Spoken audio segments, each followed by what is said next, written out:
في طيبة يسكن قلبي دائما، وبحب النبي سلامي يحيا ويبتسم.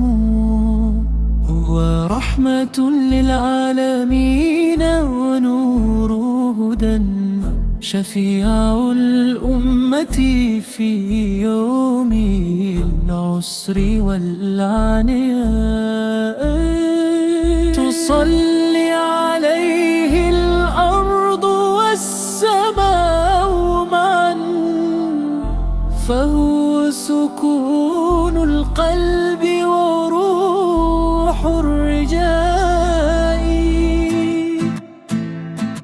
إذا نظر إلينا تم كل أمر، وبجارته نحيا ونفوز بالهناء.